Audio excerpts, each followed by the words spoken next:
Саламатсыздар ма? Бүгін біз мынандай кішкентай сумка тігіп үйренеміз, тоқып. Бұл қуыршаққа арналған сумка, немесе кейбір өңірлерде шашуға да пайдаланады. Өте әдемі, тоқылуы оңай. Бұл үшін бізге жібіміз керек.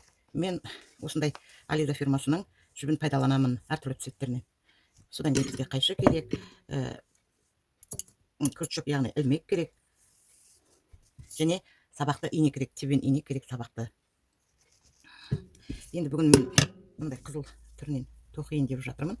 Әдеттегідей біздер басын шығарып аламыз. Бірінші басын шығарып алайық. Мынандай етіп шығарып аламыз. Сөйтіп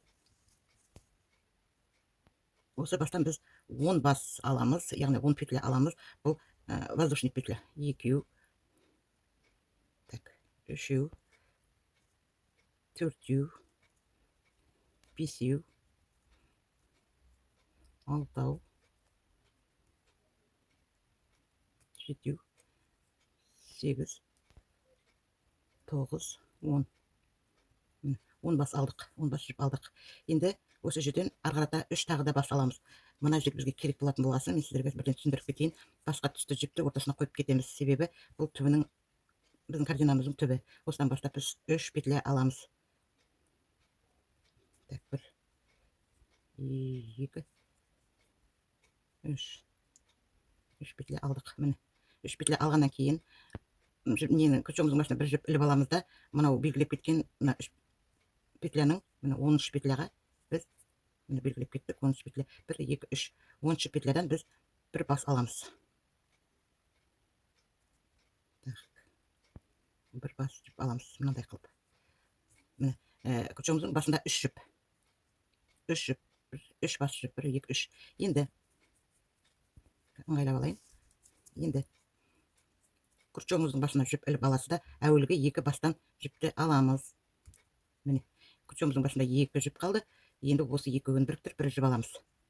Осыдан кейін, енді мына 10-нан алдық қой, енді 9-шы петлядан аламыз. Кері қарата жүреміз. Енді мына 9-шы петлядан аламыз. Ол үшін басына тағы да бір жіп іліп аламыз да. Ең бастысы, соны бір жіп алуды ұмытып кетпеңіздер. Так, 9-шы петлядан тағы бір жіп аламыз.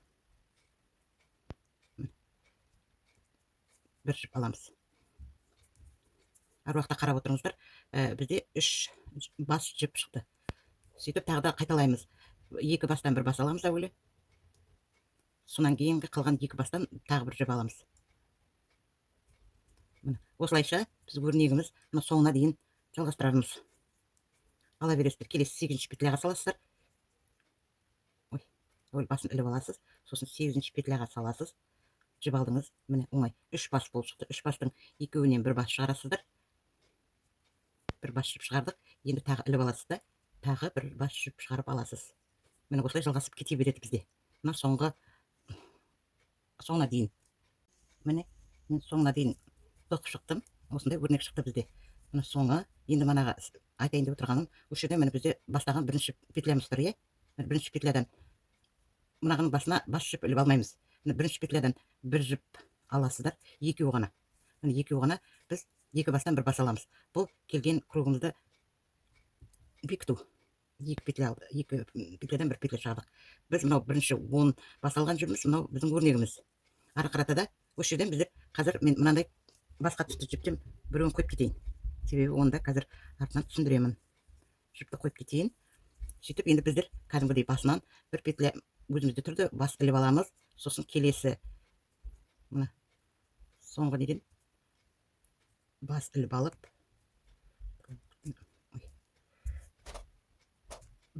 міне қайтадан мына 3 бас, әуелі 2 бастан, сосын бір бастан жібіліп, манағы өрнегімізді тағы жасаймыз аяғына дейін.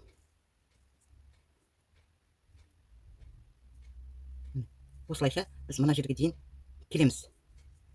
Өте әдемі болып шығады. Сумканың біз басын тігіп жатырмыз. Міне мен соңғы петляға келдім. Мына басына, манағы белгілеп кеткен. Енді бұл жерден де белгі қойып кеткен себебіміз, мына бір жерде енді бас алмаймыз, бас қоспаймыз мына жеріне. Тек қана бір петля аламыз да, осы 2 петляны бір петлямен закрепить етеміз. Қатысып қалмау үшін біз белгі қойып кеттік. Түсінікті ғой сіздерге. Сөйтіп, міне біздер сумканың түбін тоқып шықтық. Осындай әдемі шығады. Біз мына ретті тоқыдық. Көрініп тұрса, мына ретті тоқыдық біздер. Осылайша Қазір бірінші ряд мынау, екінші, үшінші, төрт ряд осы ретпен тоқып шығыңыздар. Түсінікті ғой?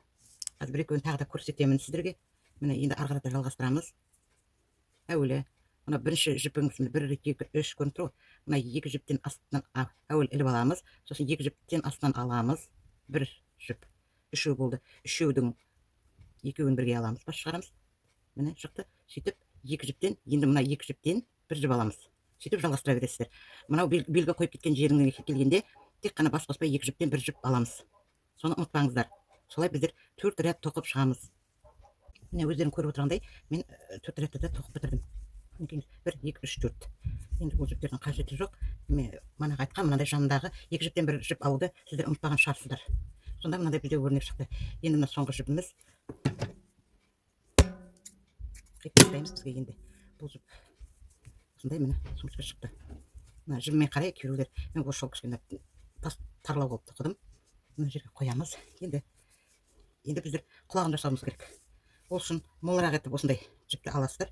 Ортасынан алып, стандартный осылай түйсеңіздер де болады. Осылай түйіп алып, мынау қысқа жіптеріңізді қолдарыңызбен төмен қарай ұстап тұрасыздар. Қысқа жіпті. Осы екеуінің ортасынан өткізіп, әуелі мына жіптен іліп аласыздар да, содан кейін мына рабочий жіп бұл. Міне, рабочий жіптен мына төмен ұстап тұрып, рабочий жіптен былай екеуінен біреу аласыздар. Міне тағы көрсетейін. Әуелі қысқа жіпті іліп аласыздар, төмен ұстайсыздар, рабочий жіптен екі бастан бір бас шығарып аласыздар. Мындай етіп. Осылайша біздер сумканың құлағын ұстайтын жерін ручкасын жасап жатырмыз. Сонда мынандай біздерде қалың ручка шығады. Міне тағы да қысқасын іліп алдық. Сосын мына жұмысшы жібін алып, осы екі бастан өткіземіз. Қысқа жіпті іліп алдық, төмен ұстап тұрамыз, рабочий жіптен аламыз да, осылайша аламыз. Қысқа жіптен іліп аламыз, рабочий жіппен екі бастан бір бас шығарып аламыз. Осылайша бір 20 шақты бас алсаңыздар, мына жерден көрініп тұр, мен 1 2 3 4 5 6-шы басқа кеттім, бір 20 шақты бас алсаңыздар, сол жетеді. 6, қазір міне 7, міне 8, 9. Енді міне 4 рет тоқ болдым. Енді манағы ручкасы. Одан бұрын мына жердегі соңғы нені жіпті біздің ішке қарай айналдырасыздар да, сөйтіп біз оны ішке қарата бір жерлеріне жасырамыз. Себебі түсі бірдей. Сосын бұны любой жеріне жасырып өлдіртіп жіберуге болады. Себебі бізге мына жерден шығып тұрмау керек қой. Любой жерінен іліп алып болсаңдар да солай іліп алып, содан кейін мындай бір сыңарын іліп алып, қатырақ тартып, байлап жіберсеңіздер, қайтадан көтеріліп шығып кетпейді. Қатырақ етіп байлап жіберсеңдер, 2-3 рет сендерге мешать түспейді, және сөгіліп кетпейді. Бұл бір жасады қайтадан орнына. Енді біз ручкасын тігуіміз керек. Былай етіп, екіншісінде тігеміз. Ол үшін манаға мен айтқан инемен жібімізді аламыз, немесе немен тігіп жіберіп іліп салуға да болады, крючокпен. Бірақ мен қазір баланың қолына беретін болғасын жерде, бұны осылай оңай санап тұрмын, себебі балдар оны крючокпен ілген нәрсені шығарып алуы мүмкін.